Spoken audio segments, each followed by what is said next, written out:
四谷怪谈，我亲身遭遇的阿言一。关于四谷怪谈，你要先知道几件事。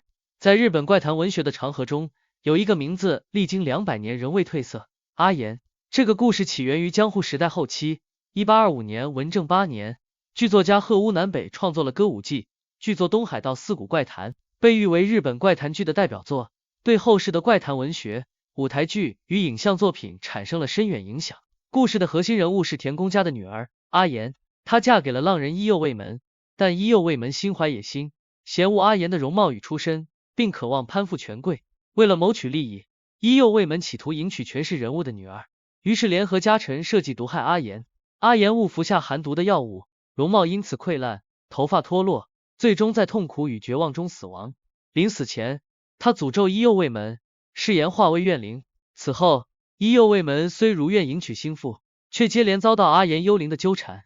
最著名的一幕便是帐子印影，新娘在婚礼之夜看见指门上印出的不是自己，而是阿言血肉模糊的面孔，吓得精神崩溃。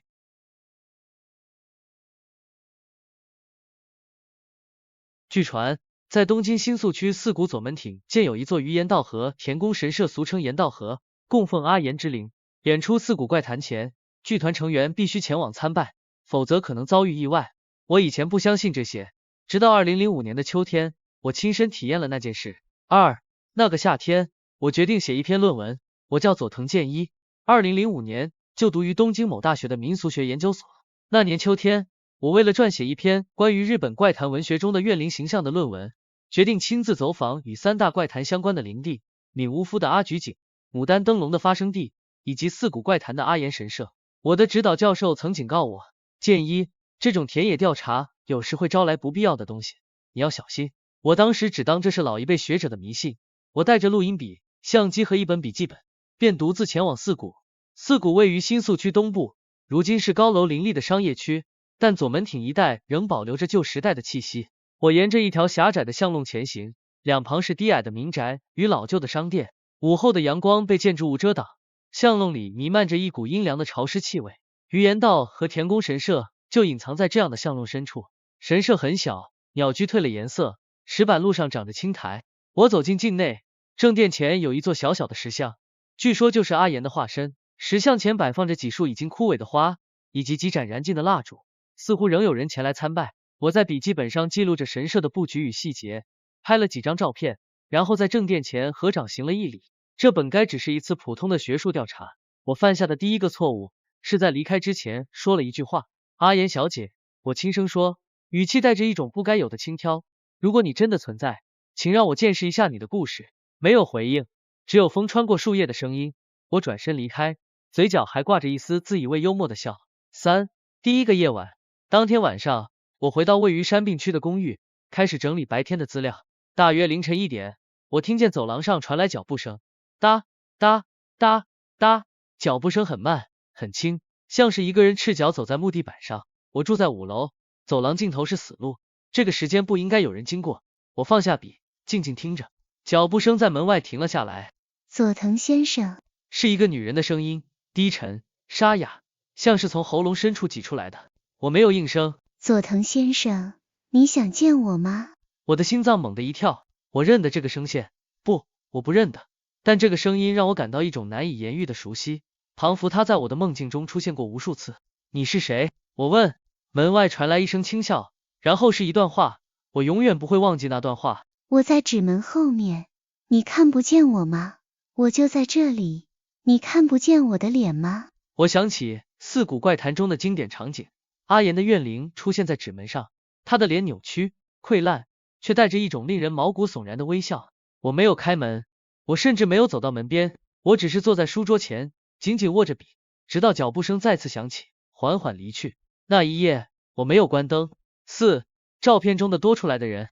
第二天，我检查相机里的照片，白天的拍摄一切正常，神社的鸟居、石像、正殿、参道，直到我翻到最后一张，那是我离开神社前拍摄的正殿的正面照。照片中，鸟居下方站着一个人影，不是站着，是悬浮着。那是一个穿着白色和服的女人，黑发披散至腰际，遮住了大半张脸，但透过发丝的缝隙，我看见一只眼睛充血、浑浊，充满怨恨，我颤抖着放大照片，那只眼睛庞佛正透过镜头，直直地盯着我。我立刻删除了那张照片，但当晚，当我再次打开相机时，那张照片又出现了。不仅如此，照片中的他更近了一些。阿言的记忆。第3天晚上，我做了一个梦，或者说，我被允许进入了一段记忆。梦中，我不是佐藤健一，我是一个名叫阿言的女人，生活在江户时代的四谷。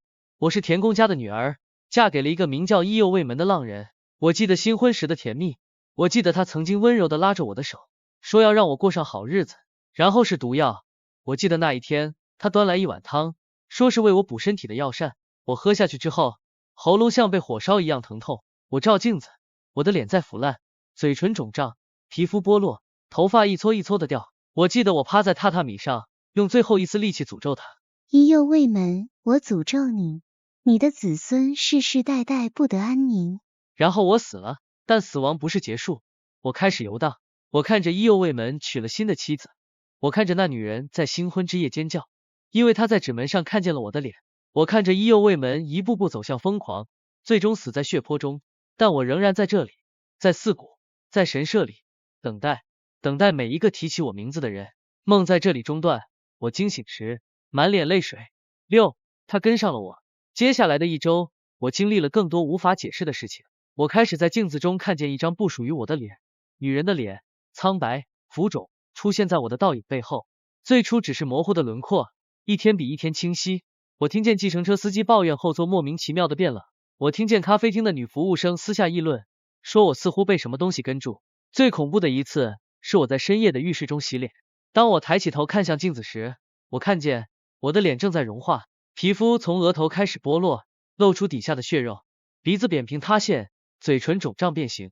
我尖叫着后退，撞上了身后的墙壁。但当我再次看向镜子时，一切都恢复了正常。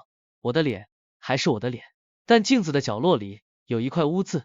我凑近一看，那是一张脸的轮廓，女人的脸正在无声的哭泣。祈祷师的话，我再也无法忍受。我透过研究所的介绍，找到了一位专门处理父丧神与怨灵问题的祈祷师，一位70多岁的老妇人，姓高桥。高桥女士的住处在埼玉县的乡下，一栋被树林环绕的老房子。她听完我的经历后，沉默了很久。你去了鱼盐道河，她说，然后你对她说了不该说的话。我只是开玩笑。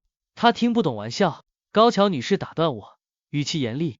阿言被背叛，被毒害，被遗忘，他的怨念超过200年，仍然徘徊在四谷的土地上。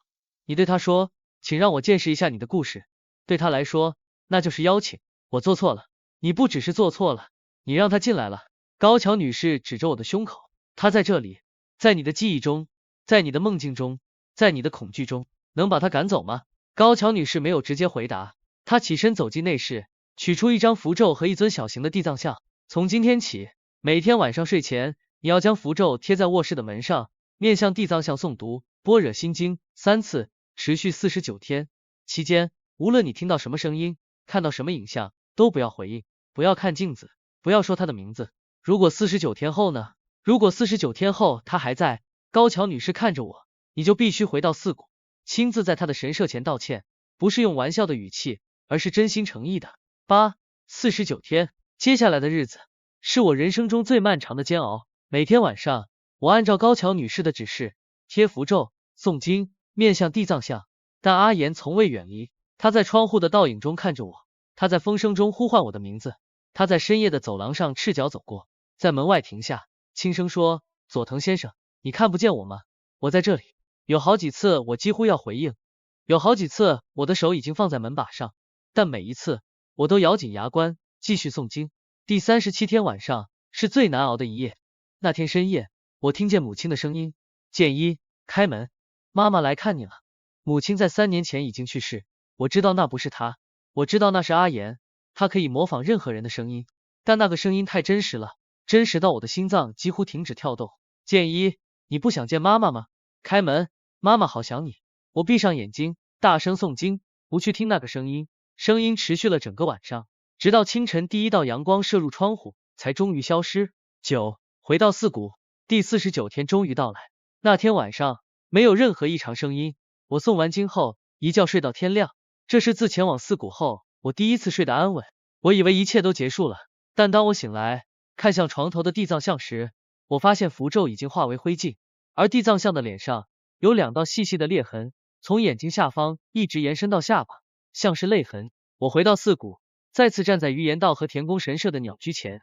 这一次，我没有带相机，没有带笔记本，我只是站在正殿前，深深低下头。阿言小姐，我说，声音因紧张而颤抖，对不起，我不应该打扰你，我不应该用轻佻的语气提起你。你承受的痛苦是真实的，你的故事不是学术研究的对象，不是恐怖电影的题材，而是一个活生生的人所经历的苦难。我停顿了一下，你被背叛，被毒害，被遗忘，你死的不甘心，你有权利怨恨。风吹过神社的树林，鸟居上的铃铛轻轻响起，但我希望你能明白。我继续说，仍然有人记得你的故事，仍然有人来到这里，为你献上花和蜡烛，你不是被彻底遗忘的。我从背包中取出一束白色的菊花，放在石像前，然后我再次合掌行礼。这一次，我没有感觉到寒意，没有看见多余的人影，没有听见任何声音。但当我转身离开时，我感觉到一阵轻微的风从背后吹来，带着一丝菊花的香气。我不知道那代表什么，也许只是风，也许是阿言的回应，也许他终于接受了我的道歉，也许没有。时候如今，距离那件事已经过去10多年，我的论文顺利完成，我从研究所毕业，成为一名民俗学的研究者。我不再以轻佻的态度对待那些故事，每一个怪谈的背后，都是一个曾经真实存在过的人，他们的痛苦、怨恨与不甘，透过故事的形式流传下来，提醒我们不要忘记。我偶尔还是会经过四谷，有时候我会绕路走进左门町的那条巷弄，在余言道和田宫神社的石像前，放上一束白色的菊花。我不再要求见识他的故事，只是在心里轻声说一句：阿言小姐，辛苦你了，然后转身离开。有一次，我走出巷弄时，回头看了一眼，鸟居下有一个模糊的白色身影，一闪即逝。也许是我的错觉，也许不是，但有一件事，我至今可以确定，那些流传了200年的怪谈故事，从来不只是故事，他们是真实的，而他们还在等待下一个说出请让我见识一下的人。完。